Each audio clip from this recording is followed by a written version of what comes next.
The cashier's check lay on the kitchen table like a death sentence, and Summer Banks's entire world shattered into pieces she'd never be able to put back together.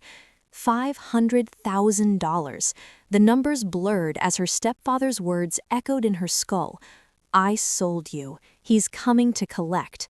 Her hands gripped the edge of the scarred Formica counter where her mother had taught her to make cornbread just 3 years ago, the floor-to-ceiling windows of Detroit's skyline beyond reflecting nothing but her own hollow-eyed reflections staring back. Dark skin gone ashen, natural curls wild around her face, eyes wide with something between disbelief and dawning horror. This couldn't be real. People didn't sell people, not in America, not in 2024, not family. Summer. Marcus's voice cut through the kitchen, flat and emotionless as the contract he'd signed. That tone she'd never heard before, not apologetic, not guilty, just resigned. "He'll be here in 10 minutes. She couldn't move, couldn't breathe. Her chest felt like someone had reached inside and squeezed her lungs with a fist made of ice and betrayal. "I said he's almost here." Not a suggestion this time, a warning wrapped in something that might have been shame but looked more like impatience. Summer forced her legs to work, turned from the counter, and found Marcus standing in the doorway to the living room where her mother's casket had sat just 48 hours ago. He'd changed out of his funeral suit into jeans and a button-down, like this was just another Tuesday, like he hadn't just told his stepdaughter he'd sold her to a stranger to cover his gambling debts. But it was his face that made her blood run cold. He wasn't crying, wasn't begging for forgiveness, wasn't anything except tired and vaguely relieved. "You knew." The words scraped out of her throat like broken glass. "You knew you were going to do this before we even buried her." Marcus's eyes, bloodshot and avoiding hers, tracked to the window where headlights were pulling into the driveway. "I didn't have a choice." "You always have a choice," Summer whispered, but even as she said it, she wondered if that was true. A car door slammed outside, expensive sounding, final. Marcus moved toward the front door and Summer grabbed his arm. "Don't do this, please. We can figure something else out. I can get a loan. It's already done." He pulled free with surprising strength. The contract signed, legal, notarized. He finally met her eyes, and what she saw there was worse than guilt. It was resignation, acceptance, like he'd made peace with selling his dead wife's daughter. He paid cash, $500,000. "That clears my debt and then some." The doorbell rang. Summer's heart stopped. "That's him," Marcus said, and something in his voice shifted. Fear, maybe, or respect for whoever was on the other side of that door. "Be smart about this, Summer. These aren't the kind of people you fight." He opened the door and Summer's entire future walked in.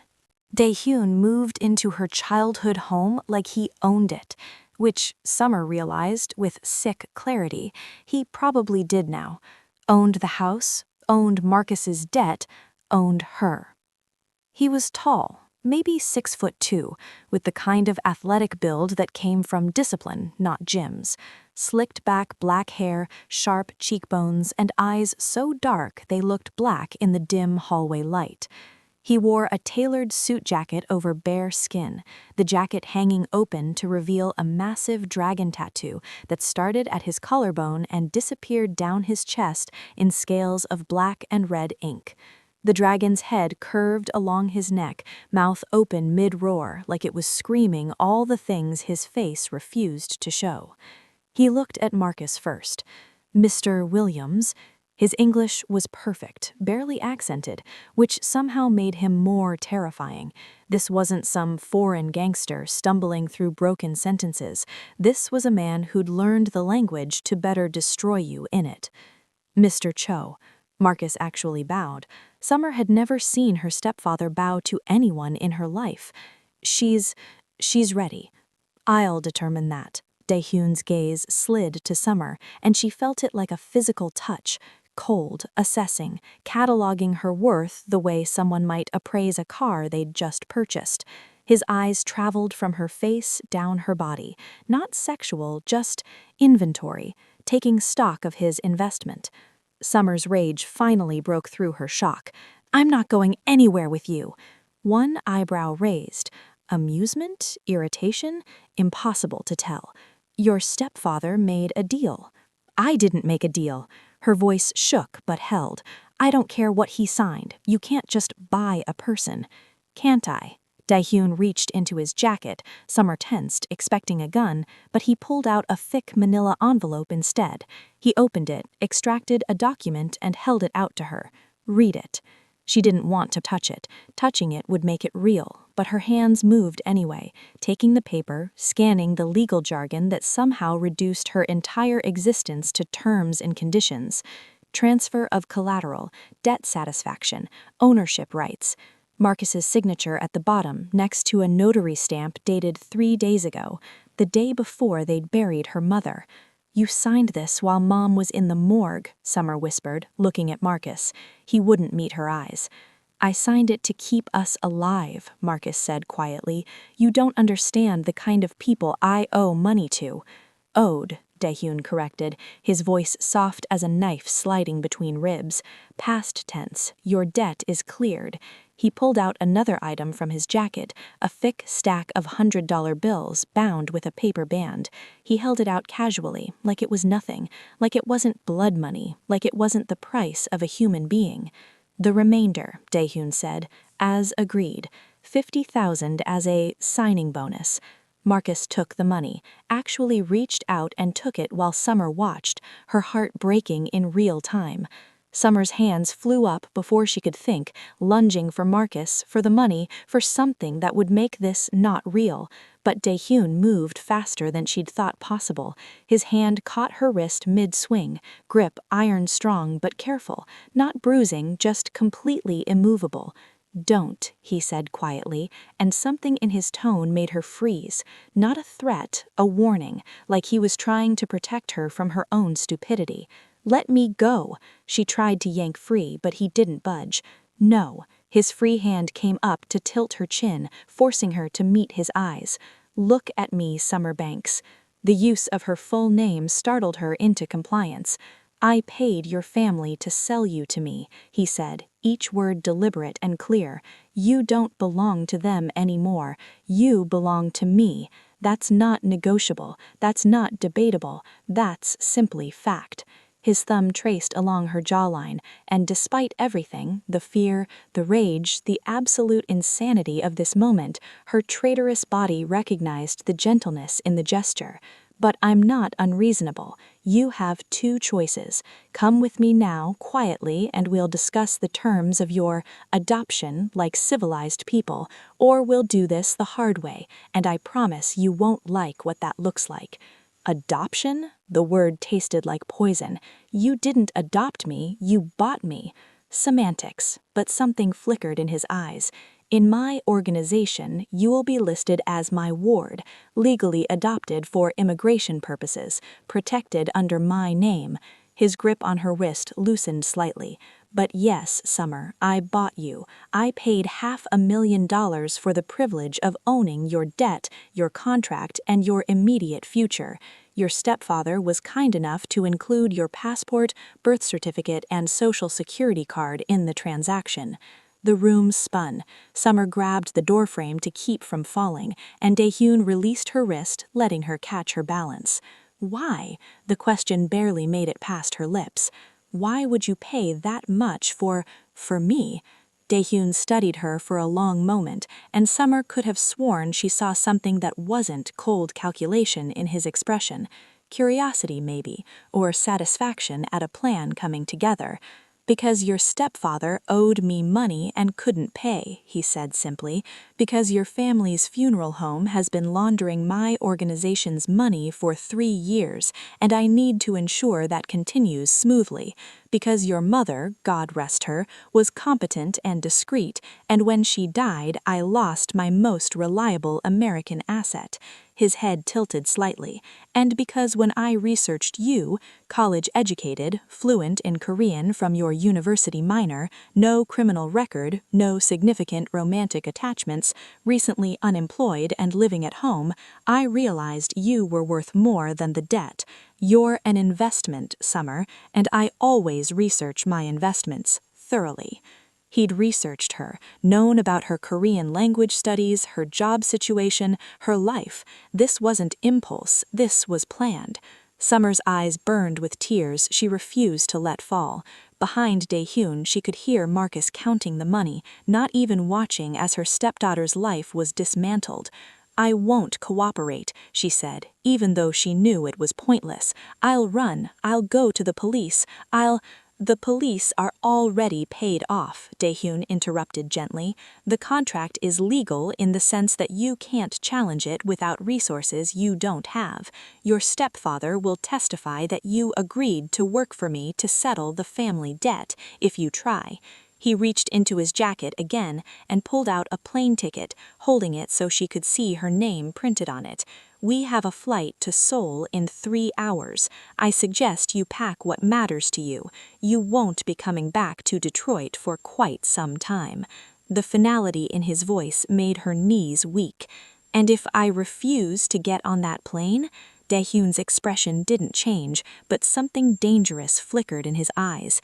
He leaned in close enough that she could smell his cologne, bergamot and cedar, and something darker, expensive and foreign, close enough that she could see the individual scales on the dragon tattoo curving up his neck. Then I'll have Marcus's brother and his family visit the funeral home tomorrow, he said quietly, conversationally, like he was discussing the weather. They'll have an unfortunate accident, gas leak perhaps, very tragic, very thorough. He straightened, adjusting his jacket. But you're a smart woman, Summer. You majored in business ethics, didn't you? You understand cost-benefit analysis, your temporary cooperation in exchange for your extended family's safety. It's not a difficult calculation. He was threatening to kill innocent people, her uncle, her cousins, children, and he said it like he was offering her a business deal. Summer looked at Marcus one last time, desperate for him to step in, to stop this, to do something, but he just stood there counting blood money, refusing to meet her eyes. She was alone, completely, utterly alone. I need to pack, Summer heard herself say, her voice hollow and distant, like it was coming from someone else's body. Dae-hyun's lips curved into something that wasn't quite a smile. You have 30 minutes. I'll wait here. He moved to the living room couch, her mother's favorite spot, and sat down like he owned it. Because he did. He owned everything now, including her. As Summer climbed the stairs to her childhood bedroom, her mother's funeral flowers still wilting on the hallway table, Dae-hyun's voice drifted up behind her. Pack light, Summer. You won't need much of your old life where we're going. And somehow that was the moment it became real. She'd been sold, and in 30 minutes she'd be gone. Summer's bedroom looked exactly as she'd left it 2 days ago, before the funeral, before the world ended. Band posters on the walls, her college textbooks still stacked on the desk, her mother's vintage scarf draped over the mirror. Evidence of a life that had just been sold out from under her. She grabbed her phone first, fingers shaking as she dialed 911. 911, what's your emergency? I'm being kidnapped, Summer whispered, pressing the phone to her ear as she moved to lock her bedroom door. A man is downstairs. He says he bought me from my stepfather. He's forcing me to leave the country. Ma'am, what's your address? Summer rattled it off, hope flaring in her chest. Please, you have to send someone now. He says we're leaving in... We have a note on file for that address, the dispatcher interrupted, her voice shifting from concerned to bureaucratic. Non-emergency domestic dispute. Officers won't be responding. The phone nearly slipped from Summer's hand. What? No, this isn't a domestic dispute. This is human trafficking. This is... Ma'am, according to our records, you've entered into a legal contract to settle family debts. This is a civil matter. If you have concerns about the contract's validity, you'll need to consult an attorney. They'd gotten to the police. He'd actually paid off the fucking police. Please, Summer's voice broke. Please, I didn't sign anything. I never agreed to this. The dispatcher's tone turned almost sympathetic. I'm sorry, ma'am. There's nothing we can do. Have a good evening. The line went dead. Summer stared at her phone, then at her bedroom door.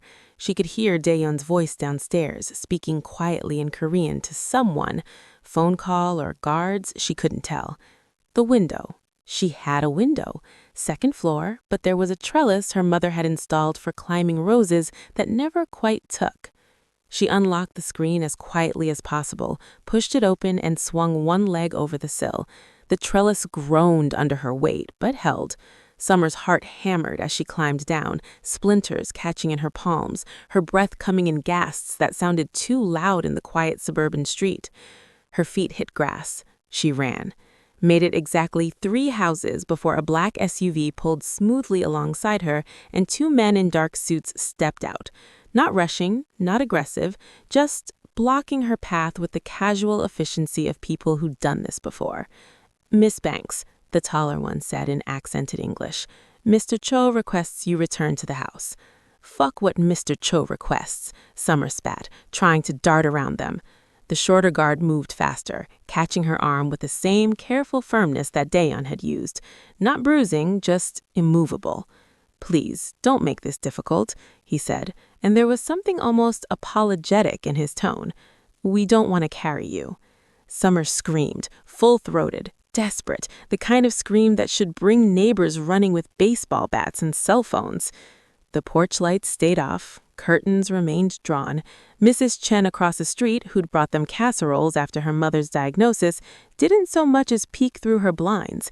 They'd been paid off too, or warned off, or maybe they just didn't want to get involved in whatever this was. The guards walked her back to the house, one on each side, gentle but inexorable.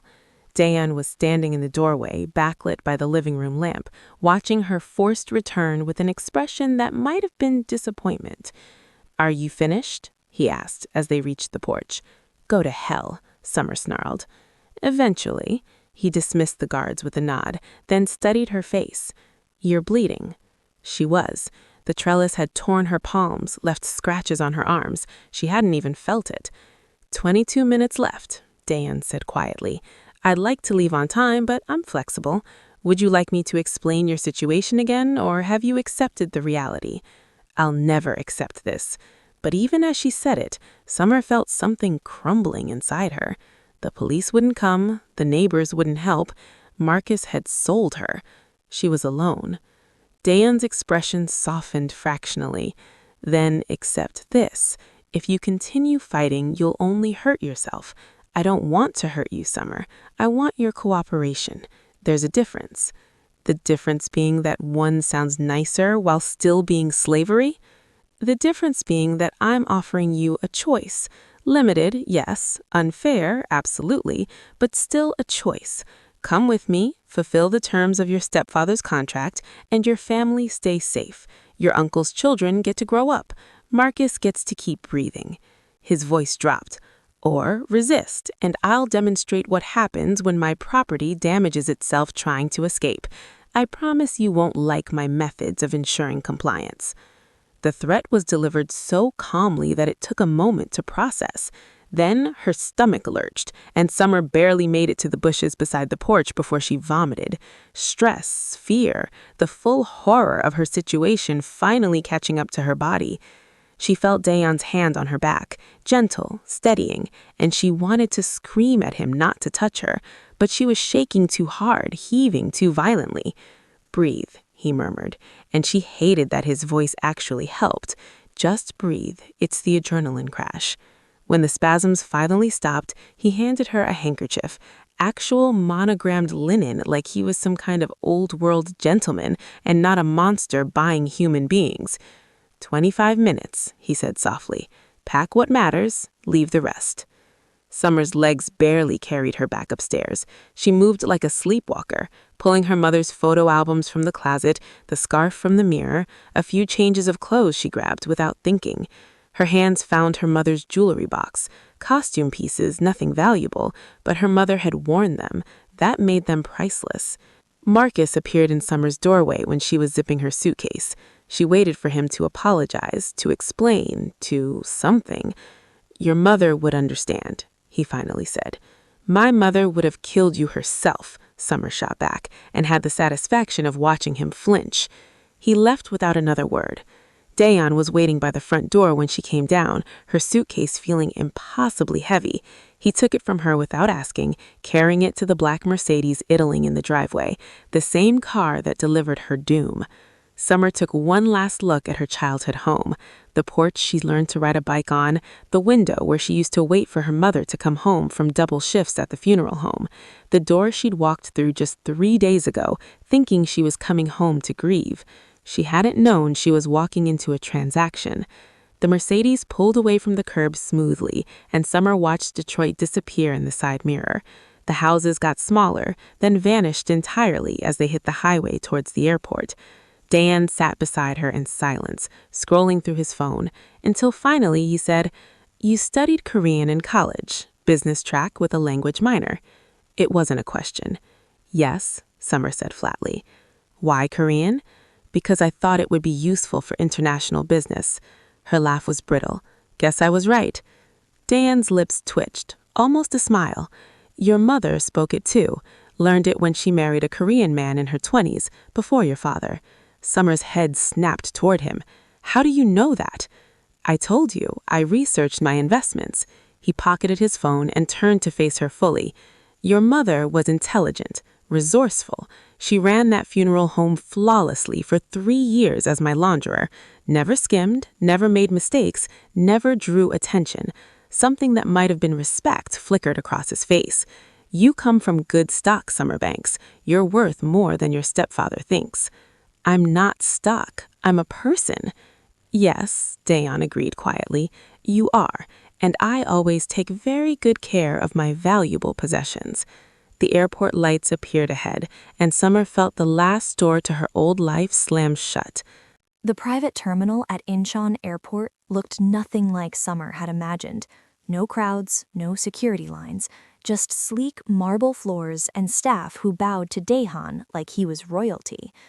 A woman in a crisp uniform processed Summer's passport without meeting her eyes, stamped something that looked official, and handed it back with a murmured phrase in Korean Summer was too exhausted to translate. "Welcome to Korea," Daehan said, his hand on her lower back guiding her toward the exit. The touch was proprietary, possessive, like he was already training her to accept his proximity. Summer jerked away. "Don't touch me." "As you wish," he said. He didn't sound offended, just mildly amused. "The car is this way." Another Mercedes, this one white, and even more expensive looking than the Detroit vehicle. The driver bowed deeply to Daehan, took Summer's suitcase, and opened the rear door without a word. Summer slid in, her body moving on autopilot. 23 hours of travel, Detroit to LA, LA to Seoul, and she still couldn't process that this was real. The drive into the city should have been fascinating. Summer had dreamed of visiting Korea since her sophomore year, when her language professor had shown them videos of Seoul's night markets and palaces.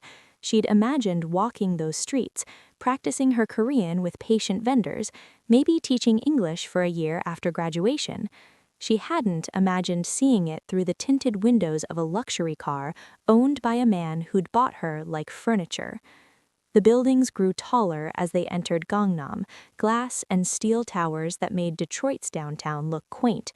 Neon signs in Hangul flickered past, advertising things Summer was too numb to read. The streets were clean, modern, beautiful. She hated all of it. The car pulled into an underground garage beneath a building that seemed to stretch into the clouds. Daehan led her to a private elevator, his hand hovering near her back but not touching. Learning, apparently. The elevator had only 2 buttons, garage and penthouse. Of course. The doors opened directly into the apartment, and Summer's breath caught despite herself. Floor-to-ceiling windows wrapped around the entire space, offering a panoramic view of Seoul's glittering skyline. The Han River snaked through the city like a ribbon of black silk, bridges lit up like jewelry. The furniture was minimalist and clearly expensive, all clean lines and muted colors that probably cost more than her college tuition. It was the most beautiful cage she'd ever seen. "Your room is this way." Daehan moved through the space like he was giving a tour, not imprisoning someone. He opened a door to reveal a bedroom that was bigger than her entire Detroit house's first floor. King bed with white linens, another wall of windows, an ensuite bathroom visible through a half-open door. You have your own space, privacy. Summer walked in slowly, noting the details. Expensive art on the walls, a desk with a laptop, probably monitored, fresh flowers on the nightstand that someone had arranged specifically for her arrival. Then she tried the door from the inside. It locked, but only from the outside. "The rules are simple," Daehan said from the doorway, watching her test the lock. "You don't leave the penthouse without my permission and an escort. You don't contact anyone from your previous life. You don't ask questions about my business unless I choose to answer them." He paused. "And you don't try to run again. The consequences for breaking these rules will be educational." "So I'm a prisoner?" "You're a ward under my protection," he corrected. "The distinction matters. Prisoners don't get private rooms and freedom of movement within their space. Prisoners don't get to keep their belongings." His eyes flicked to her suitcase. "Prisoners certainly don't get to maintain their dignity." "This isn't dignity," Summer said, her voice hollow. "This is just a nicer cage." "Perhaps." He stepped back. "Dinner is at 8. My housekeeper, Mrs. Shin, will show you where things are if you need anything. I suggest you rest. Jet lag will hit you harder if you fight it." The door closed behind him with a soft click. Summer heard the lock engage. She was alone in a stranger's home on the other side of the world, and no one was coming to save her. At 8 o'clock, the lock clicked open, and Mrs. Shin, a woman in her 60s with kind eyes and no English, gestured for Summer to follow. The dining room was another study in expensive minimalism, a long table that could seat 12 but was only set for 2. Daehan sat at the head, already there, scrolling through his phone. He'd changed into casual clothes, black jeans and a fitted t-shirt that showed off the dragon tattoo down his arm. Without the suit, he looked younger, less like a crime lord, more like someone Summer might have seen on her college campus and thought was attractive. She hated that her brain registered that at all. "Sit," he said, not looking up. Summer sat at the opposite end of the table, as far from him as possible. Mrs. Shin brought out the first course, something elaborate with raw fish that Summer's stomach immediately rejected. She stared at it, her appetite completely dead. The smell alone made her nauseous. Daehan watched her not eat for approximately 3 minutes before he sighed and spoke to Mrs. Shin in rapid Korean. The housekeeper nodded, cleared the plates, and disappeared into the kitchen. "You need to eat," Daehan said. "I'm not hungry." "You haven't eaten since Detroit. That was 30 hours ago." "I'm grieving and traumatized. Food isn't exactly a priority." His jaw tightened, but he didn't argue. When Mrs. Shin returned, she carried a simple ceramic bowl of kimchi jjigae, spicy stew with tofu and vegetables. The smell hit Summer like a memory. Her mother, standing over their Detroit stove, attempting the recipe from a Korean cookbook, laughing when it came out too spicy. Her throat closed up. "Your mother made this," Daehan said quietly. Mrs. Shin mentioned she used to bring it to the funeral home sometimes, for the staff. He'd asked about her mother's cooking, had researched that too. Summer picked up the spoon with shaking hands and took a bite. It tasted nothing like her mother's version. This was authentic, perfectly balanced, the kind of cooking that came from decades of practice. But the gesture of it, the specific choice of this dish, cracked something in her chest. She ate mechanically, each spoonful feeling like surrender. "What did you study in college?" Daehan asked after a few minutes of silence. Summer set down the spoon. "Why would you care?" "I paid $500,000 for you," he said, and there was no malice in his tone, just fact. "I care about my investments, their education, their skills, their potential utility." "Utility," Summer repeated flatly. "That's what I am to you, utility." "Among other things." He leaned back in his chair, studying her. business administration with a minor in Korean language and culture. You graduated with honors. Your senior thesis was on ethical supply chain management in international corporations. His lips twitched. The irony isn't lost on me. Nothing about this is ethical.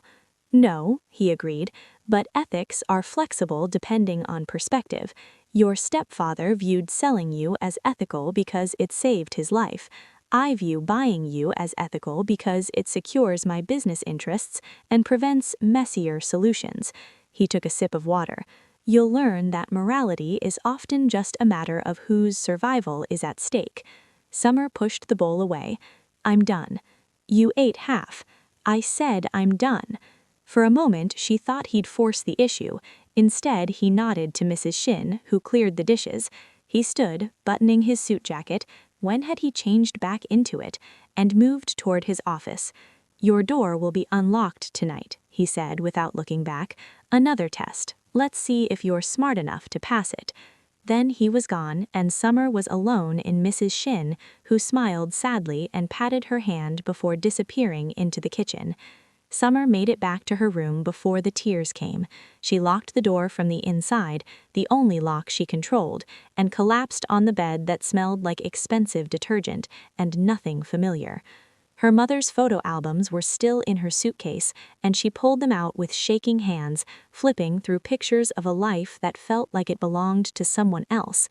Her mother's smile in front of the funeral home, Summer's college graduation, Christmas mornings and birthday cakes, and ordinary moments that would never happen again. She cried until her body had nothing left, curled around the albums like they were the only real things in this pristine nightmare. Outside the windows, Seoul glittered like a promise she'd never wanted, and somewhere in this vast apartment, a man who owned her was probably reviewing spreadsheets or planning whatever violence funded penthouses like this. Tomorrow, she'd figure out how to survive this. Tonight, she'd just grieve. The door stayed unlocked all night. Summer never touched it. Summer woke to sunlight streaming through windows she'd forgotten to cover, and the disorienting realization that she was in Seoul. For 3 blissful seconds, she thought maybe it had been a nightmare. Then she saw her mother's photo albums scattered across the unfamiliar bed, and reality crashed back. She was property now, owned, purchased. The lock on her door clicked open at exactly 9 a.m., and Mrs. Shin entered with a breakfast tray, rice, soup, banchan, setting it on the desk with a gentle smile that made Summer want to scream. How could everyone act like this was normal?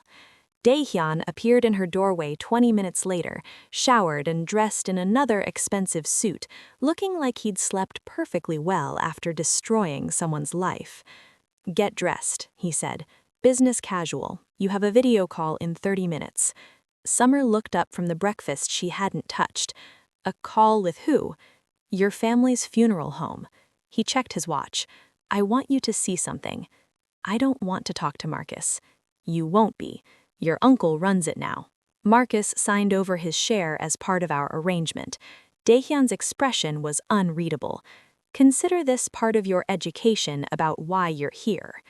28 minutes later, Summer sat in Daehyun's home office, all dark wood and leather, with computer monitors that probably cost more than her college loans, while he set up a video call.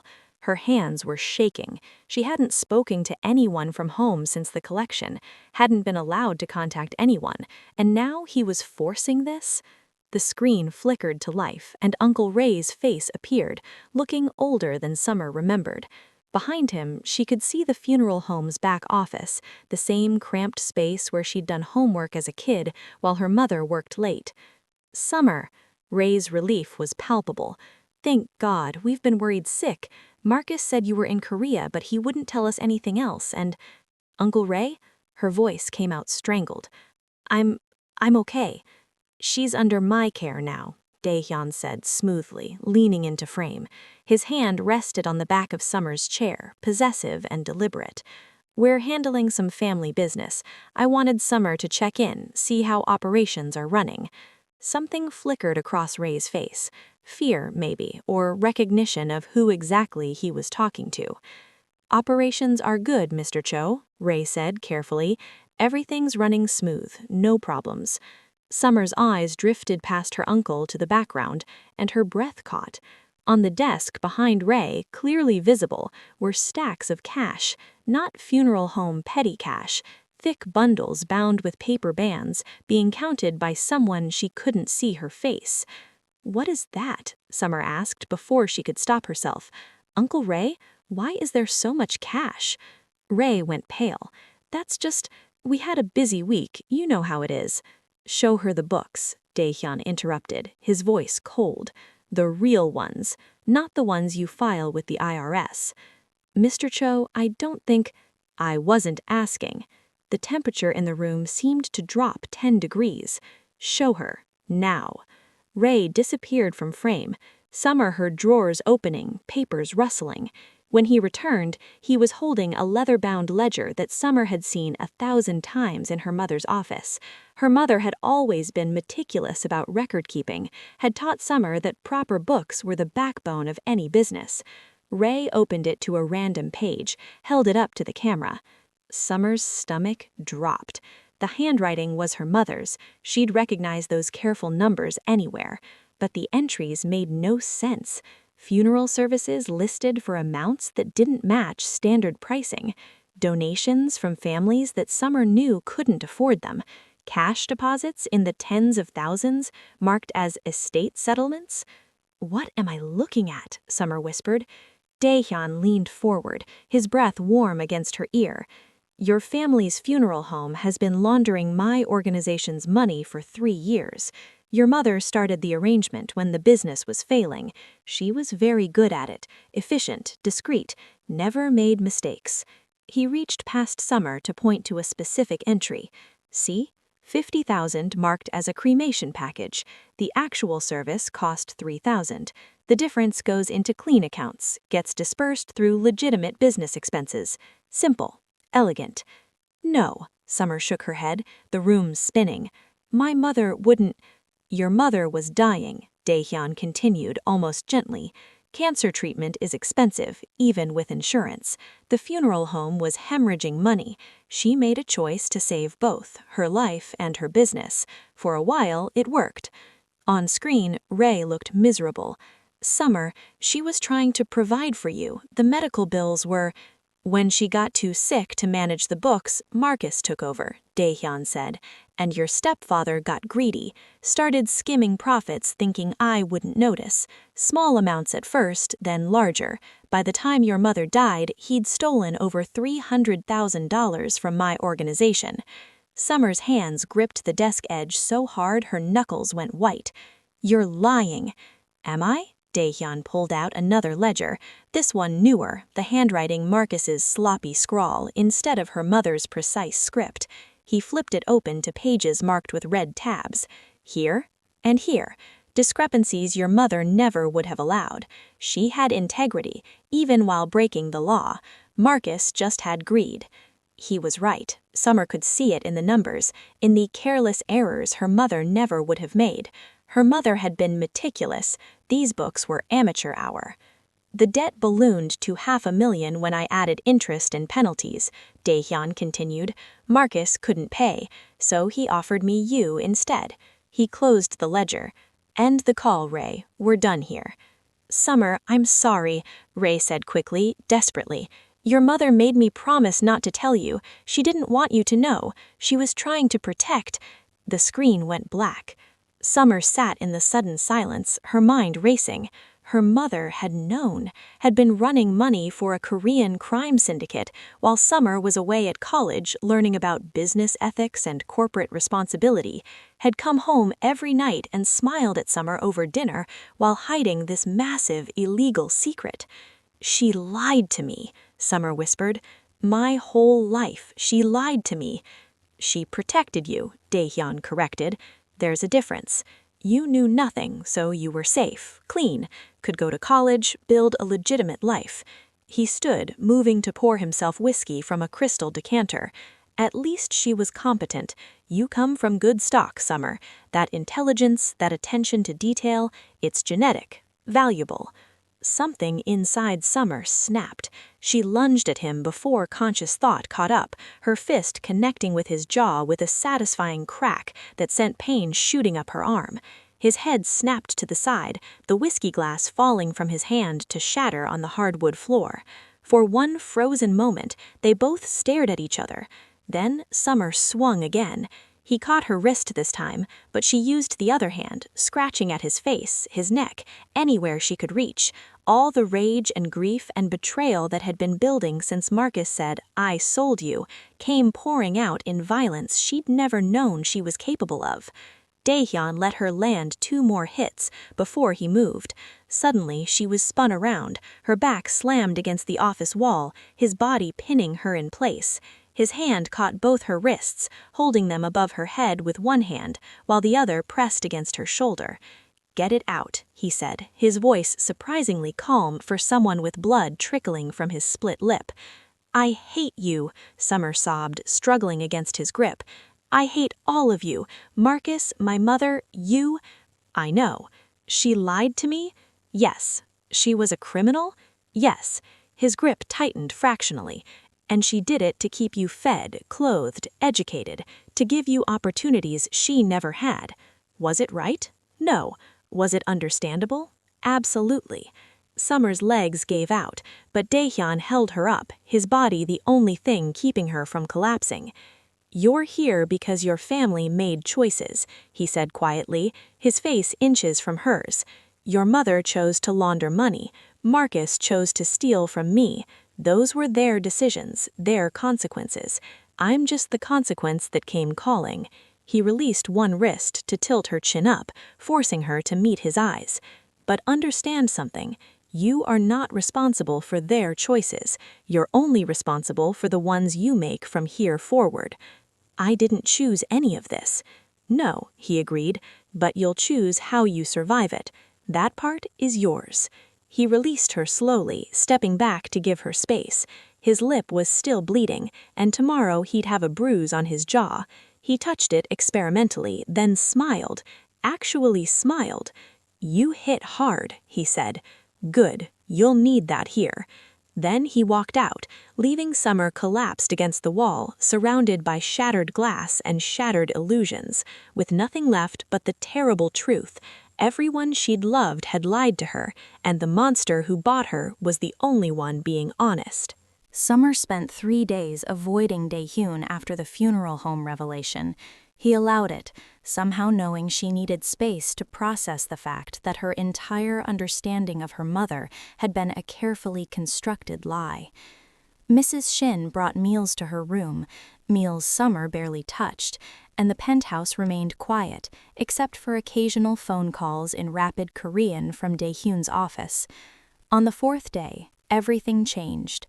Summer was attempting to read in the living room, anything to occupy her mind, when the elevator doors opened and 3 men entered.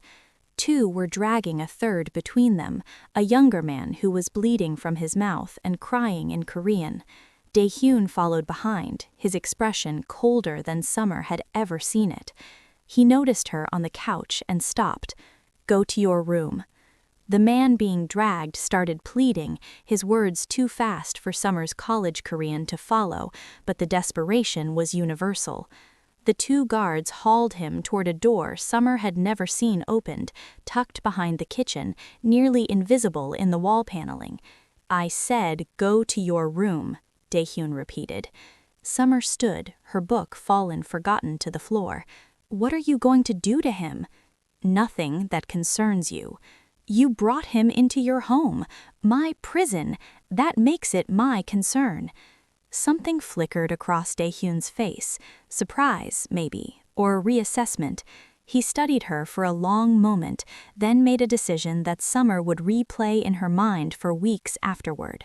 "Fine," he said quietly, "you have a choice. Watch or go to your room. But if you choose to watch, you see everything. No leaving halfway through, no histrionics. You wanted to understand who owns you? This is who I am." Summer's hands were shaking, but she lifted her chin. "I'll watch." "You'll regret it." "Probably." Daehyun's lips curved into something that wasn't quite a smile. Follow me. The hidden door led to stairs going down. The sub-level room was nothing like the penthouse above. Concrete floors, fluorescent lighting, a metal chair bolted to the floor in the center, soundproofing panels on the walls, a drain in the floor that Summer tried very hard not to think about. This was where Daehyun did his real work. The guards shoved the bleeding man into the chair, zip-tied his wrists to the armrests. He was younger than Summer had initially thought, maybe 30, with the kind of expensive watch that suggested he'd been doing well for himself until very recently. Daehyun shmended off his suit jacket, handed it to one of the guards, and rolled up his shirt sleeves with methodical precision. The dragon tattoo seemed to writhe in the harsh lighting. "His name is Min-jun," Daehyun said, switching to English for Summer's benefit, his expression conversational, like he was discussing the weather. "He's been with my organization for 4 years, promising, smart. I trusted him with managing one of our distribution networks." Min-jun was sobbing now, saying something over and over in Korean. Summer caught the word family.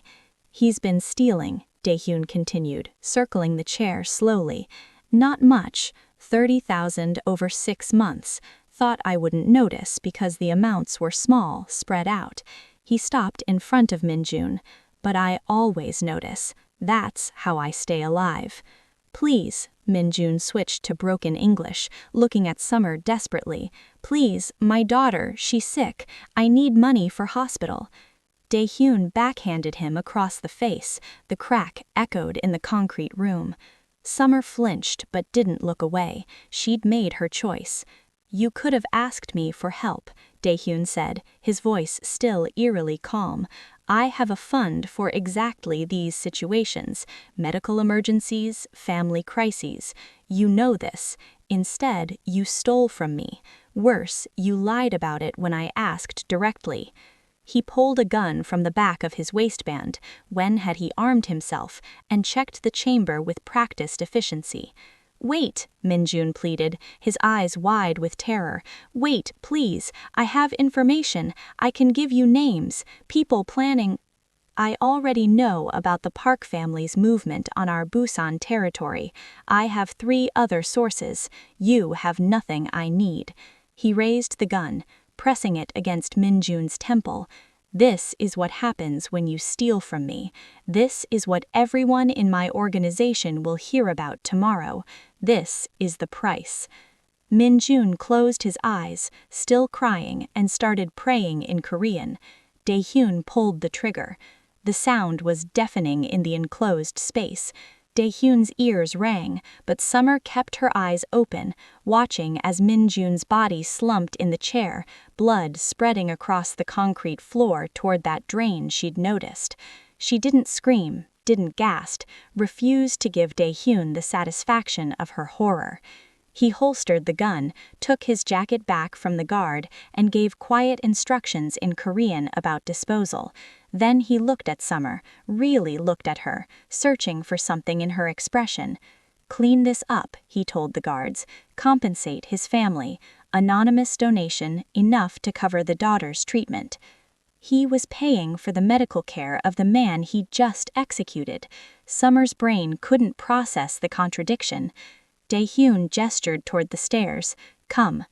She followed on legs that felt disconnected from her body, climbing back up to the penthouse where everything looked exactly the same as it had 15 minutes earlier. Except Summer wasn't the same, couldn't be, after watching someone die. She walked straight to the balcony, needing air that didn't smell like gunpowder and death, and gripped the railing so hard her knuckles went white. Seoul sprawled below, millions of people living normal lives, completely unaware that a man had just been executed in a penthouse basement. Daehyun appeared beside her several minutes later, 2 glasses of whiskey in hand. He offered her one. She took it, drank it in one burning gulp.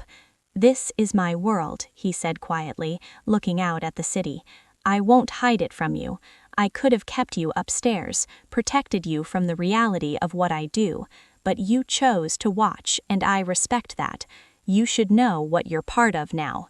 Summer's hands were shaking. She gripped the empty glass tighter. Am I part of it or just property in it? The question hung between them for a long moment. Somewhere below, traffic hummed. A helicopter passed overhead. Normal sounds in a night that had become anything but. "I haven't decided yet," Daehyun finally said, and there was something raw in his voice, something almost vulnerable. "You're here because of your family's debt. That makes me yours regally, financially. But what you become beyond that," he trailed off, "that depends on choices we both make." "You mean it depends on how useful you are to me?"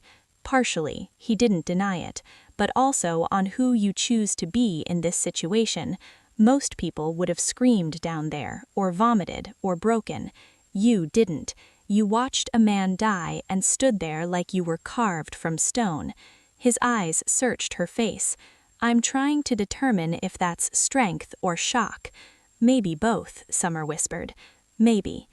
He left her on the balcony, taking both empty glasses. Summer stayed there until her body stopped shaking, until the soul night air leached the warmth from her skin, until she could breathe without seeing Min Jun's face behind her closed eyelids. When she finally went inside, Daehyun was in his office on a phone call. He didn't look up as she passed. Summer went to her room and tried the door handle. Unlocked. She stood there for a long moment, hand on the knob, processing. He'd posted a guard outside. She could see the man's shadow under the door, but the lock was disengaged. She could walk out, roam the penthouse, technically leave if she was suicidal enough to try the elevator. It was a test, another one. Summer closed the door, climbed into bed fully clothed, and stared at the ceiling until dawn. She never touched the door handle again that night. In the morning, when Mrs. Shin came with breakfast, she smiled approvingly and said something in Korean that Summer's exhausted brain translated roughly as, "smart girl." Apparently, she'd passed. Summer woke to the sound of breaking glass and immediately knew something was catastrophically wrong. She'd been in Seoul long enough to recognize the difference between street noise and violence, and this was definitely violence.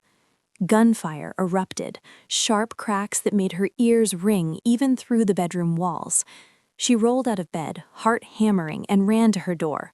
Locked. Of course it was locked. Daehyun had started securing it again after the funeral home revelation, some instinct telling him to tighten control. More gunshots, shouting in Korean. Something heavy crashed in the living room. Summer pounded on the door. "What's happening? Let me out!" No response, just more gunfire, closer now, and the sound of men screaming. Then, silence. Terrible, absolute silence. Summer backed away from the door, looking frantically for anything she could use as a weapon. A lamp, a decorative vase. Pathetic options against guns, but better than nothing. The lock clicked. Summer grabbed the lamp, ready to swing at whoever came through, but it was Daehyun. His white shirt was splattered with blood, some of it his, judging by the way his left arm hung awkwardly. His gun was in his right hand, and his eyes were wild with something Summer had never seen in him before. Fear. "Are you hurt?" he demanded, his eyes scanning her body with frantic intensity. "No, What's happening?"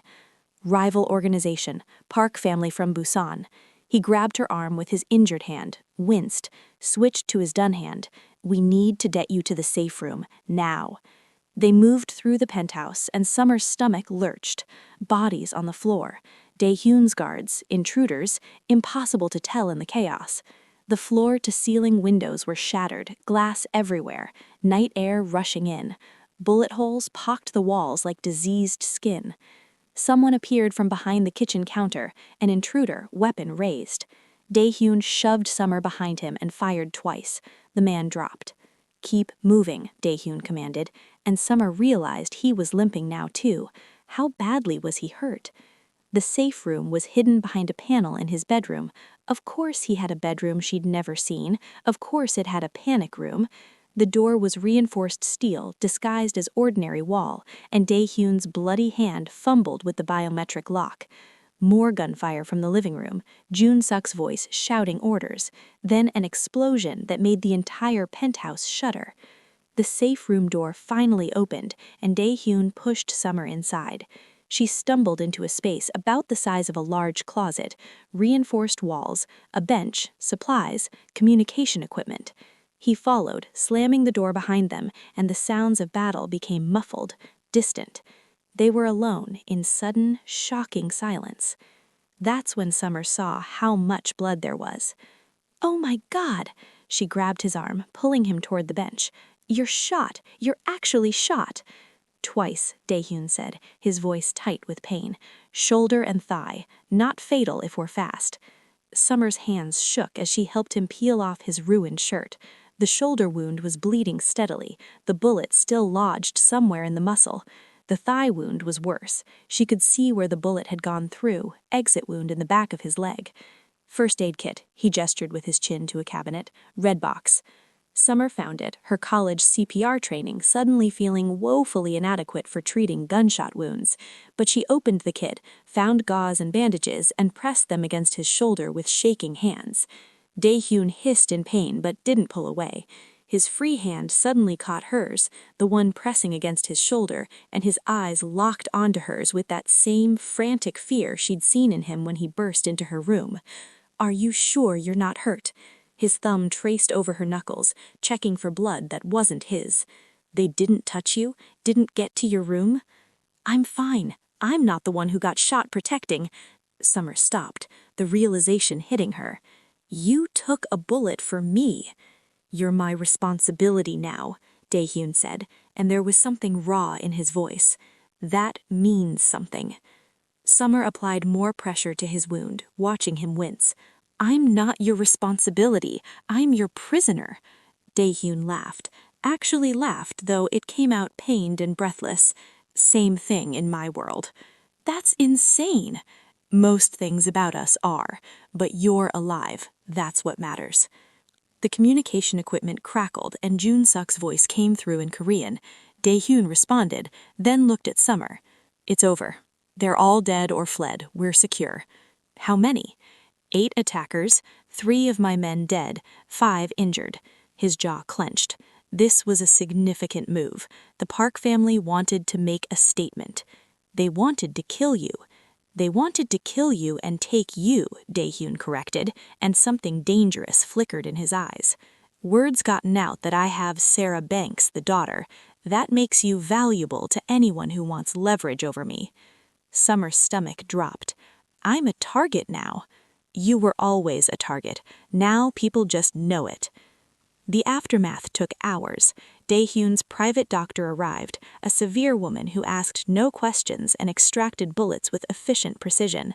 Summer watched from the corner of the safe room, unable to look away as Dae-hyun's blood soaked through gauze after gauze.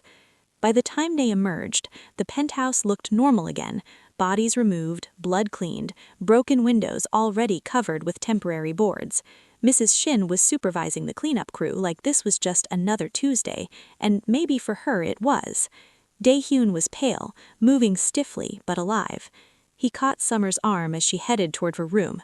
"Not there anymore. You're moving." "Where?" He led her to the room next to his, larger than her previous one, with the same floor-to-ceiling windows but reinforced glass now. The door had a biometric lock on both sides. "You can lock me out," Dae-hyun said, showing her how to program her fingerprint, "but I can override in emergencies, and you're close enough that I can reach you if something like tonight happens again." "You're moving me closer to you." "For safety." "For control," Summer corrected. "Both." He didn't deny it. "The wall between us is thinner now. You'll hear me, I'll hear you. That's intentional." Summer looked at him, bandaged, exhausted, still standing after taking 2 bullets protecting her.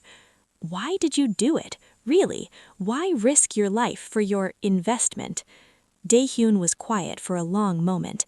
Then, "Because somewhere in the last 4 weeks, you stopped being just an investment. I'm not sure what you are now, but you're something I'll protect, even if it costs me." He left her standing in her new room, the one with thinner walls, closer to the monster who'd bought her and bled for her in the same night. Summer touched the wall that separated them, could feel it now, how different its proximity was, how the distance between them had shrunk not just physically, but in ways she didn't want to examine. On the other side, she heard Daehyun moving around, the creak of his bed as he lay down, his sharp intake of breath as his wounds protested. He'd taken bullets for her. People didn't die for property. Summer slid down the wall until she was sitting on the floor, her head in her hands, trying to process what any of this meant. The wall between them was thinner now, and Summer wasn't sure if that terrified her or offered something dangerously close to comfort. The package arrived 2 weeks after Summer watched a man die in Daehyun's basement. Mrs. Shin brought it to her room with an apologetic smile, a large cardboard box covered in Detroit postal marks and Marcus's handwriting on the shipping label. Summer stared at it like it might explode. "Your stepfather sent your remaining belongings," Daehyun explained from her doorway. She hadn't heard him approach, had stopped being surprised when he appeared without warning. "I had it screened. It's safe." "Safe," Summer repeated hollowly. What a relative term. He didn't respond, just watched as she used scissors to cut through the packing tape. Inside were things Marcus had deemed worth shipping across the world. More clothes, her college diploma in its frame, jewelry her mother had given her over the years, pieces of a life that felt like it belonged to someone else.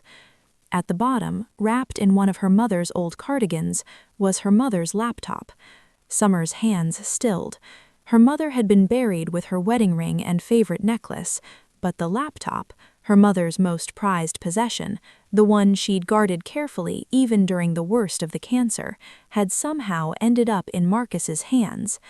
"I'll leave you to unpack," Daehyun said quietly, and for once he actually left when he said he would. Summer pulled the laptop out with shaking hands. It was old, the case covered in stickers from the funeral home suppliers and a faded University of Michigan decal. She opened it, pressed the power button, and wasn't surprised when it prompted for a password. She tried the obvious ones first: her mother's birthday, the funeral home's founding date, Summer's birthday. That one worked. The laptop wheezed to life, and Summer navigated to the Documents folder with the kind of muscle memory that came from years of helping her mother with bookkeeping. Most of it was exactly what she expected: funeral home files, insurance documents, medical records from the cancer treatment that had slowly killed her. Then Summer noticed a folder titled Recipes. Her mother had never cooked much, certainly never enough to need a whole folder of recipes. Summer clicked it open. Encrypted files. Dozens of them, all requiring another password. Summer sat back, her mind racing. Her mother had hidden something important enough to encrypt, disguised as recipes. She tried the funeral home's passwords, her mother's typical variations, everything she could think of. Nothing worked. Then on instinct, she tried Summer's full birthday, month, day, year. The first file opened. It was an email chain, dozens of messages between her mother and someone named Agent Chen, dating back 3 years. Summer's vision blurred as she read, each message more devastating than the last. "I'm in position. He trusts me with the books now. I'll start documenting everything. The organization moves approximately 2 million monthly through the funeral home. I have names, dates, transaction records. Chen, I need assurances. When this goes down, Summer cannot be connected. She knows nothing. She has to stay clean. Summer's in her senior year. Once she graduates, once she's safely away at that job in Boston, then we can move, not before." Summer's mother had been working with the FBI, gathering evidence against Daehyun's organization while pretending to launder his money, playing both sides while her daughter was away at college, completely oblivious. Summer kept reading, scrolling through months of correspondence. Her mother's desperation bled through the clinical language of informant reports. She'd been planning an escape, for both of them, New identities, witness protection, a life far from Detroit and Marcus and the funeral home's bloody money. Marcus is getting suspicious. I think he knows I'm not just keeping books anymore. Need to move up the timeline. Cancer diagnosis confirmed. Stage 3. Chen, I need more time. I need to see this through. Need to make sure Summer's set up before. The treatment is buying me months, maybe a year. Enough to finish this. Enough to give her the evidence if something happens to me. Summer's hands were trembling so badly she could barely scroll. Her mother had kept working, kept gathering evidence even while dying, even while the cancer ate through her body. She'd been fighting. The last email was dated 2 days before her mother's death. They know. I don't know how, but Daehyun's people are asking questions. Marcus is scared. I'm compromised. Chen, if anything happens to me, Summer's insurance is in place. The full records are hidden where she'll find them. Protect her, please. She's all that matters. Summer's insurance is in place. This laptop, these files. Her mother's final act had been to make sure Summer had leverage, had proof, had something to trade if she needed it. Her mother had been trying to save her even from beyond the grave, and it might have killed her. Summer was up and moving before conscious thought caught up, the laptop clutched to her chest as she stormed through the penthouse. Daehyun was in his office, reviewing something on his computer. He looked up when Summer slammed the laptop down on his desk. "Did you kill my mother?" The question came out raw, accusatory. Daehyun's expression shifted from surprise to confusion. "What?" "My mother. Did you kill her?" Summer's voice was rising, hysteria creeping in. "She was informing on you. She was working with the FBI. She had evidence. Did you find out? Did you—" "Stop." The command in his voice made her fall silent. Daehyun was reading the emails now, his expression darkening with each line. When he finished, he looked up, and for the first time since Summer had known him, he looked genuinely shaken. "I didn't know." "Bullshit." "I didn't know," he repeated, and there was something almost desperate in his voice. "Your mother died of cancer, Summer. I saw the medical records when I vetted Marcus's debt claim. Stage 4 pancreatic cancer. That's what killed her, not me. But the stress, the double life, might have accelerated it, yes, but I didn't kill her. I didn't even know she was informing." He looked back at the screen. "If I had known, your family would be dead, Summer. All of you. That's not a threat, it's just fact. Informants don't get to walk away." Summer's legs gave out. She sank into the chair across from his desk, her mind reeling. "She was protecting you," Daehyun said, quietly, still reading. "Everything she did, every risk she took, was to get you out safely. She waited until you graduated, tried to time it so you'd be far away when everything came crashing down." He closed the laptop gently. "She must have loved you very much." "She lied to me." "She protected you," Daehyun corroborated. "There's a difference." Summer looked up at him, this man who'd bought her, who'd executed someone in his basement 2 weeks ago, who was somehow the only person being honest with her about what her mother was. "You really didn't know." "You really didn't know."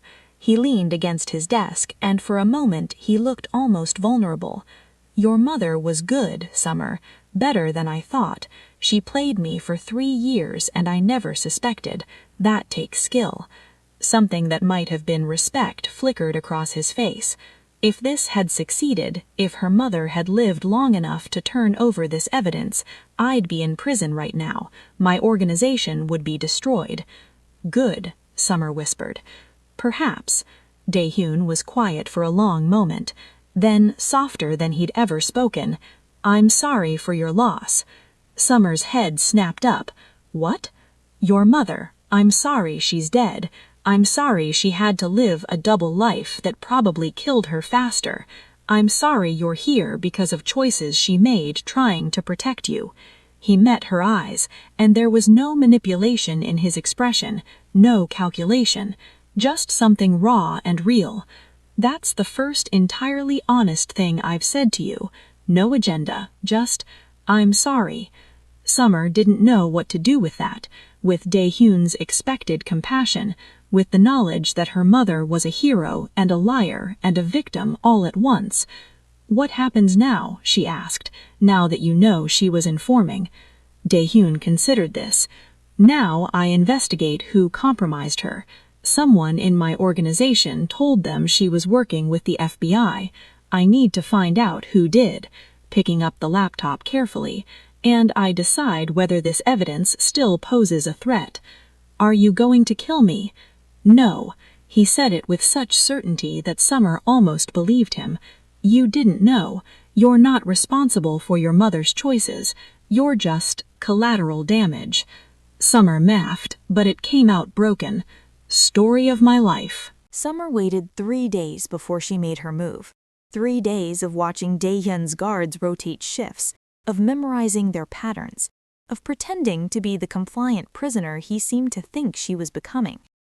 3 days of her mother's laptop haunting her thoughts, those emails burning in her mind like accusations. Summer's insurance is in place. Her mother had left her a weapon. The question was whether Summer was brave enough or desperate enough to use it. The opportunity came when one of the younger guards, Minho, fell asleep during his overnight shift outside her door. Summer had been cultivating a sort of rapport with him over the past week, practicing her Korean, asking about his family, playing the harmless American girl who was no threat to anyone. His phone was in his jacket pocket. Summer lifted it with hands steadier than she expected, slipped back into her room and locked the door. She had maybe 20 minutes before he woke up. Her fingers shook as she typed the email address from her mother's laptop. ctf@fbi.gov. "This is Sarah Banks's daughter. We need to meet. I have information." The response came in less than 5 minutes. "Coffee shop in Itaewon, Hamilton Hotel lobby, 2 p.m. tomorrow. Come alone." Summer deleted the messages, wiped the phone's history the way her college roommate had taught her after a bad breakup, and slipped it back into Minho's pocket before he stirred. She was back in bed, heart hammering, when he finally woke with a guilty start and repositioned himself. She'd done it, made contact with the FBI. Now she just had to figure out how to get to Itaewon without Dae-hyun noticing. The next afternoon, Summer told Mrs. Shin she wanted to visit a bookstore in Itaewon, somewhere she could find English books, practice her Korean with shopkeepers, feel less isolated. Mrs. Shin seemed delighted by the request and immediately called for one of the guards. Jun Suk drove her in one of the Mercedes, but Summer had done her research. The Hamilton Hotel was 3 blocks from the bookstore. If she was fast, if she was smart, she could make it work. "I'll be about an hour," Summer told Jun Suk as they parked. "There's a cafe across the street if you want coffee." He nodded, already pulling out his phone. Guards get bored too. Summer walked into the bookstore, spent 15 minutes genuinely browsing so the security cameras would show her shopping, then slipped out the back exit that led to a small alley. Her mother had taught her that funeral homes always had back exits, for deliveries, for discretion when families needed privacy. Apparently, bookstores did too. The Hamilton Hotel was exactly where the map said it would be. Summer pushed through the revolving doors into a lobby that screamed expensive Western hotel, all marble and brass and tourists who wouldn't give a black woman a second glance. Agent Chen was waiting in the coffee shop, a woman in her 40s with severe features and eyes that cataloged everything. She wore a crisp pantsuit and had a laptop open in front of her, looking like any business traveler on any afternoon. "Summer Banks," Chen said as Summer approached, not a question. "Agent Chen?" Summer sat down across from her, hyper-aware of every second ticking past. "You knew my mother." "I worked with your mother for 3 years. She was one of the best assets I've ever run." Chen closed her laptop. "I'm sorry for your loss. Sarah was a brave woman." "She was a liar who got herself killed working for you." Something flickered across Chen's face. "Fair assessment, but she chose this path because she wanted out, wanted a better life for you. We gave her that option." "And then you gave me to a crime lord." Summer's voice was low, controlled. My mother's last email said I was compromised, that they knew. 2 days later, she's dead, and a month after that, Marcus is selling me to Daehyun. That's not a coincidence. Chen's expression shifted into something calculating. No, it's not. Your sale was planned. The coffee shop noise, espresso machines, conversations, clinking cups, faded into white noise. What? We arranged for Marcus's gambling debts to balloon, introduced him to high-stakes games he couldn't afford, loan sharks connected to Daehyun's organization. We knew Daehyun would collect. We knew he'd take you specifically because of your mother's work. You were the logical continuation of a proven asset. My hands gripped the table edge. You let me be sold. We gave you access your mother never had, corrected Chen clinically. She was an employee, an outsider working the books. You're inside his home. You see his daily operations, his associates, his vulnerabilities. You're exactly where we need you to be. I didn't consent to this. Your mother did. She set it in motion before she died. The laptop, the files, that was her insurance policy, yes, but it was also your mission briefing. Chen leaned forward. We want you to finish what she started. There's a weapons deal happening in 3 weeks, major transaction, multiple international buyers. Daehyun will be personally involved. We need you to plant evidence, a tracker, some files, during the deal. Enough to connect him directly to the weapons, to the buyers, to everything. Summer felt like she was drowning. And if I refuse? Then your mother died for nothing. Then Daehyun continues operating, continues destroying lives, continues being exactly what he is. Chen's voice softened fractionally. But if you help us, if you testify, we can offer you witness protection, new identity, new life, financial support, everything your mother wanted for you. It sounded perfect, too perfect. Summer studied Chen's face, looking for the lie, the manipulation, and there it was, the same calculation she'd seen in Marcus's eyes when he took Daehyun's money, the same assessment of her value as a tool, a means to an end. You're using me exactly like Marcus did, Summer said quietly, just with better PR. We're giving you a choice, countered Chen. That's more than Daehyun gave you. Was it though? This felt just as trapped, just as controlled, but Summer needed time to think, needed to process, needed not to make this decision in a hotel coffee shop with 17 minutes left before June Suk started wondering where she was. I'll think about it, Summer said. Chen slid a phone across the table, a burner, small and cheap. This has one number programmed, mine. When you're ready to proceed, call me. The deal is in 3 weeks, that's your window. Summer pocketed the phone, stood, and walked out without looking back. She made it to the bookstore's back entrance with 3 minutes to spare, grabbed 2 random books, and was waiting at the front counter when June Suk texted asking if she was ready. The drive back to the penthouse was silent, Summer's mind racing through impossible options. The FBI wanted her to betray Daehyun. Daehyun owned her through her family's debt. Everyone wanted something from her, and no one was asking what she wanted. The elevator opened directly into the penthouse, and Summer's heart stopped. Daehyun was waiting in the living room, a glass of whiskey in his hand, his expression unreadable. You were gone for 3 hours. Where? Summer's mouth went dry. This was it, her first real test. Tell the truth and risk everything, or lie and hope he believed her. She chose the lie. I needed air. I walked around Itaewon after the bookstore. Just walking, trying to feel normal for a few hours. The words came out steadier than she expected. June Suk was with me the whole time. It wasn't technically a lie. June Suk had been in the area, just not with her. Daehyun's eyes narrowed, studying her face with that same intensity he'd used when evaluating whether she'd scream in his basement. Looking for tells, for cracks, for evidence of deception.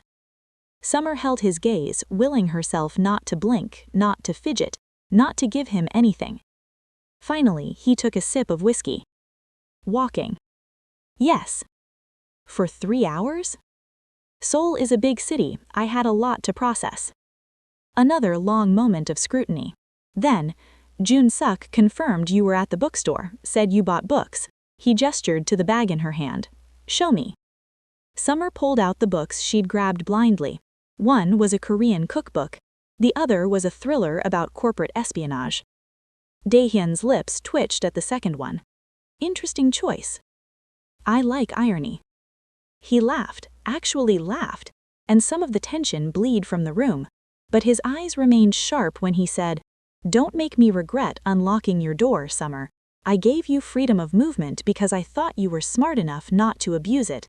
Was I wrong?" The burner phone felt like it was burning a hole in her pocket. No, you weren't wrong. Good, because the consequences for betraying my trust would be educational for both of us. He walked past her towards his office, and Summer finally allowed herself to breathe. She'd lied to Daehyun, successfully, and now she had 3 weeks to decide whether she was going to betray him or the FBI. Either way, someone was going to pay the price. Summer just had to figure out if she could live with who that someone would be. The weapons deal was happening in a warehouse in Incheon, close enough to the port that shipping containers could disappear onto cargo ships within hours. Summer sat in the back of the Mercedes next to Daehyun, the flash drive Chen had given her burning in her jacket pocket like a live coal. Plant it in his office during the deal, attach it to any computer. It'll upload automatically and give us remote access to his entire network. Chen had made it sound so simple, so clean. Summer had spent 3 weeks preparing for this moment, 3 weeks of sleepless nights weighing impossible choices. The FBI offered freedom. Daehyun offered, what? Continued captivity in a gilded cage? But at least he'd been honest about what he wanted from her. The warehouse was already crowded when they arrived. Daehyun's men positioned strategically, checking weapons, speaking in low voices, and the buyers, 3 men in expensive suits who looked Eastern European, flanked by their own security. Daehyun had explained this deal to her 2 days ago, testing her, she realized now. Large transaction, weapons moving through Korea to European markets. My organization facilitates, takes a percentage. Simple logistics. Simple, as if trafficking weapons that would kill people was ever simple.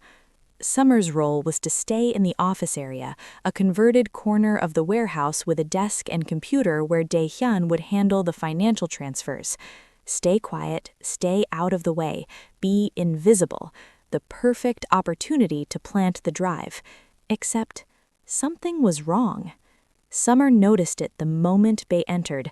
Sang-woo, Daehyun's most trusted lieutenant, the man who'd been with him for 8 years, who Daehyun called brother, was sweating. In a cool warehouse wearing a light jacket, he was sweating like he'd run a marathon. And his phone kept buzzing. He'd step away, take calls he thought no one noticed, speak in hushed tones with his back turned. Summer watched him from the office area, her instincts screaming that something was very, very wrong. Then she saw him text something, and immediately 2 of the guards shifted positions, blocking exits, repositioning to have clear shots at where Daehyun would be standing. Oh God, there was a mole. And if Summer planted that flash drive, if the FBI raided now with Daehyun's own people already positioned to betray him, this would turn into a massacre. The deal was starting. The European buyers were inspecting the weapons, crates of handguns, rifles, something that looked military grade that Summer didn't want to identify. Daehyun stood with them, relaxed and confident, completely unaware that his own lieutenant was about to sell him out. Summer had seconds to decide. Complete her mission, plant the drive, let the FBI raid happen, watch Daehyun get arrested or killed, gain her freedom, or warn him. Her hand was on the flash drive in her pocket. All she had to do was plug it in. One simple action and she'd be done. Free. Summer thought about her mother, gathering evidence for 3 years, dying for this cause. Thought about Agent Chen's cold assessment that Summer was just a tool to be used. thought about Marcus selling blood money while his stepdaughter was sold. Then she thought about Daehyun saying, "I'm sorry for your loss," and meaning it. About him posting guards outside her unlocked door because he was testing if she'd choose to stay. About him being the only person who'd ever asked what she wanted instead of telling her what she was worth. She made her choice. Summer crossed the warehouse floor as casually as possible, approaching Daehyun while he was examining a rifle.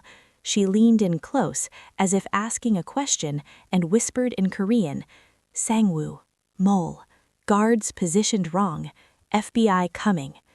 Daehyun's expression didn't change, but his hand found her wrist, squeezed once. Acknowledgement. Then everything happened at once. Daehyun whistled, sharp, piercing. His loyal men moved instantly, weapons appearing from nowhere. Sangwoo's eyes went wide with panic, and he reached for his gun, but Jun-suk was faster, tackling him to the concrete floor. "FBI, everyone on the ground." The warehouse doors exploded inward, agents in tactical gear flooding in, but Daehyun was already moving, pulling Summer behind a shipping container as gunfire erupted. The European buyers scattered, their security returning fire. It was chaos, bullets ricocheting off metal, people screaming, the acrid smell of gunpowder filling the air. Daehyun had his gun out, returning fire with calculated precision while keeping his body between Summer and the danger. "Stay down," he commanded, then barked orders in Korean to his men. But they were prepared, because Summer had warned him, because he'd had 30 seconds to reposition, to signal his people, to not be caught completely off guard. The firefight lasted less than 3 minutes. When it ended, Sangwoo was in custody, Daehyun's custody, not the FBI's. 2 of the European buyers were dead, several FBI agents were injured, and Daehyun had disappeared through an exit Summer hadn't even known existed, pulling Summer with him. They made it back to the penthouse an hour later, taking a route that involved 3 different cars and a level of paranoia that suggested Daehyun planned for exactly this scenario. Summer's ears were still ringing from the gunfire. Her hands wouldn't stop shaking. Daehyun poured himself whiskey, drank it, poured another, then he pulled his gun from his waistband and set it on the coffee table between them. "Sit," he said. Summer sat. He studied her for a long moment, his expression unreadable. "FBI, or did you figure it out yourself?" This was it, the moment of truth. Summer could lie, could pretend she'd just noticed Sangwoo's suspicious behavior and gotten lucky, but she was so tired of lying. "FBI," she said. "Agent Chen contacted me 3 weeks ago, told me my mother's work wasn't finished, that my sale was planned. They arranged Marcus's deaths so you'd take me. They wanted me to plant evidence during the deal." She pulled the flash drive from her pocket, set it next to the gun. "This was supposed to give them access to your entire network." Daehyun picked up the drive, examined it, then crushed it under his heel. "And you warned me. Why?" "Because I realized they were using me exactly like everyone else has. Marcus sold me for money. The FBI sold me for their investigation. At least you," Summer's voice cracked, "at least you were honest about what you were to me. Property, an investment, collateral, but honest." "I could kill you right now," Daehyun said quietly, "for the betrayal, for working with the FBI, for putting my entire organization at risk." "I know." Summer looked at the gun, then back at him. "If that's what you decide, I won't fight it. I'm tired of fighting." Silence stretched between them, heavy and dangerous. Then Daehyun did something Summer never expected. He pulled out the contract, the one Marcus had signed, selling her for $500,000, and slid it across the table with a lighter. "Burn it," he said. Summer's hands shook as she picked up the lighter. "Why?" "Because your mother was brave. Stupid, but brave. She tried to bring down an empire to save you." His eyes met hers. "You're smarter. You saw the trap, saw that the FBI would use you up and throw you away, and you chose differently. He leaned back. Burn the contract, Summer. You've earned that much. She flicked the lighter, held the flame to the corner of the paper, and watched her price tag turn to ash. When it was gone, Dae-hyun spoke again. I have a proposition. Help me find every mole in my organization, everyone working with the FBI, everyone compromised. Clean house. He paused. In return, you get a choice. Real choice. When it's done, you can leave with enough money to disappear and start over anywhere you want, or you can stay as my partner, equal standing, not property, not an investment, a partner. Why would you offer me that? Because you saved my life tonight, because you chose me over your freedom, because I think we understand each other better than either of us wanted to. His hand rested near the gun but didn't pick it up. What's your answer? Summer looked at the gun on the table. She could grab it, could try to shoot him, could attempt escape one final time. She didn't touch it. That was her answer. Partners, she said quietly, but I have conditions. Dae-hyun smiled, really smiled. I'd expect nothing less. 6 months later, Summer stood in front of her mother's grave in a Detroit cemetery she'd sworn she'd never see again. The headstone was simple: Sarah Michelle Banks, beloved mother, because Marcus hadn't bothered with anything elaborate before fleeing into witness protection. Summer had paid for a new one, marble, elegant, with an inscription that told a truer story. She fought for what she loved. I understand now, Summer said quietly, placing fresh flowers against the stone. Why you did it. The laundering, the FBI work, all of it. You were trying to build an escape route for both of us. She knelt, tracing her mother's name with cold fingers. You just ran out of time. The funeral home was visible from the cemetery, 3 blocks away. Summer had spent the last 4 months transforming it, using Dae-hyun's connections, the legitimate ones, to restructure everything. New management, clean books, actual funeral services instead of money laundering. Her mother's legacy, finally honored the way it should have been. Marcus's brother Ray ran it now, properly this time, with oversight that ensured every dollar was accounted for. Summer had made sure of that. As for Marcus himself, he was alive, technically, living in some bland suburb under a new name, having traded FBI secrets for witness protection when everything fell apart. Summer had ensured his life would be comfortable enough to keep living, but miserable enough to regret every choice that led him there. He'd spend the rest of his days looking over his shoulder, wondering if Dae-hyun's reach would find him anyway. Summer hoped it did. I'm not coming back to Detroit, she told her mother's grave. I know you wanted me to have a normal life, a safe life, but I don't think I was ever built for normal. She stood, brushing grass from her knees. I think maybe I'm your daughter in more ways than I wanted to admit. The flight back to Seoul left in 3 hours. Summer had one more stop to make. The lawyer's office in downtown Seoul was all glass and steel, the kind of place that handled billion-dollar contracts and corporate restructuring. Summer sat across from Dae-hyun at a conference table covered in documents, both of them dressed in business attire that made them look like any other executives finalizing a deal. Except this deal was rewriting the power structure of a criminal empire. These are the final partnership agreements, the lawyer said in perfect English, sliding papers toward them. 50-50 ownership split across all restructured entities, equal voting rights, equal profit sharing, and equal authority in all business decisions. Summer read through every line, her business degree finally useful for something her professors never could have imagined. Dae-hyun had been true to his word. Over 6 months, they'd systematically dismantled the weapons trafficking, the extortion, the violent parts of his organization. What remained was being rebuilt into something that could survive daylight: legitimate import-export, real estate development, private security consulting. It was still morally gray. Summer wasn't naive enough to think they were running a charity, but it was legal, mostly, and no one was dying in warehouse shootouts anymore. Page 8, Daehoon said, pointing. That clause gives you unilateral veto power over any decision you deem unethical. I can't overrule you. Summer looked at him. You're really giving me that much control? You saved my life. You could have chosen freedom and let me die. Instead, you chose this, whatever this is. I'd be a fool not to recognize the value of a partner who'll tell me when I'm wrong. The lawyer cleared his throat politely. If you're both satisfied with the terms, we just need signatures.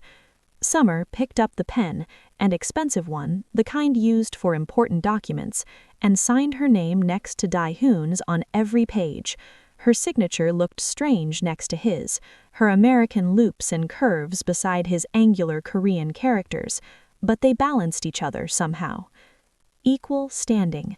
Finally. You're not an investment anymore, Daehoon said as they left the lawyer's office, an envelope containing her 50% share certificates in his hand. He handed it to her. You're a partner, in every sense of the word. Summer took the envelope, feeling the weight of what it represented. What are we, exactly? Partners, yes, but beyond that. Daehoon considered this as they walked to the car. I don't think there's a word for it. Not quite love, we've hurt each other too much for that to be simple. Not quite trust, we both know what we're capable of. But respect, definitely. Understanding, shared survival. Radical honesty built on impossible circumstances. That works. He opened the car door for her. A gesture that used to feel possessive now felt almost courteous. Are you staying? In Seoul? In this partnership? In this life? You have the money now to disappear, to be anyone you want, anywhere you want. Summer thought about Detroit, about the normal life her mother had wanted for her, about witness protection and new identities and running from everything. I'm staying, she said, but on my terms, as your equal. Not your property, not your investment, not your anything except your partner. I'd expect nothing less. That evening, Summer stood at the penthouse windows looking out at Seoul's skyline. The city had terrified her 6 months ago. Foreign, hostile, a prison made of glass and steel. Now it looked different. The lights felt less like judgments and more like possibilities. The Han River snaked through it all, constant and indifferent, and Summer found comfort in that permanence. She'd built something here, something strange and morally complicated and entirely her own. Daehoon joined her at the window, 2 glasses of whiskey in hand. He offered her one, and she took it. They stood in comfortable silence, watching the city breathe. Regrets? He asked, finally. Summer took a sip, considering. About being sold, every day. That violation, that powerlessness, I'll carry that forever. It changed me in ways I'm still discovering. Turned to look at him. But about burning that contract and signing a new one? About choosing this over freedom? Never. Daehoon reached into his jacket and pulled out a familiar piece of paper, the original cashier's check, the one Marcus had taken in exchange for her. $500,000, still uncashed, preserved like evidence. I kept this, he said, reminder of where we started, of what I paid for you. He held it out. You're worth more than this. You always were. Summer took the check, looked at the numbers that once represented her entire value in someone else's eyes, then she tore it in half, and half again, and again, until confetti rained down onto the penthouse floor like ashes from the contract she'd burned. I know, she said simply. Daehoon smiled, real and unguarded in a way that would have seemed impossible 6 months ago. To new contracts. To choices, Summer countered, raising her glass. They drank, and below them, Seoul glittered like a promise finally kept. Summer had been sold, stolen, used by everyone who claimed to care about her. But in the end, she'd bought herself back, not with money, but with the same radical honesty and brutal choices her mother had taught her, even if she hadn't realized it at the time. This was her kingdom now, built on ashes and honesty and the strange partnership between a woman who was sold and the man who bought her. It wasn't the life her mother had wanted for her, but it was hers, and that made all the difference. Outside, the city lights reflected in the windows, casting shadows that looked almost like freedom. Summer watched them dance, one hand wrapped around her whiskey glass, the other holding partnership papers that proved she was nobody's property anymore. Just Summer Banks, partner, equal, free. Finally, impossibly, brutally free. The pieces of the check caught the light like fallen stars, each one a reminder that she'd been worth more than anyone's price tag from the very beginning. She just had to survive long enough to prove it. And she had.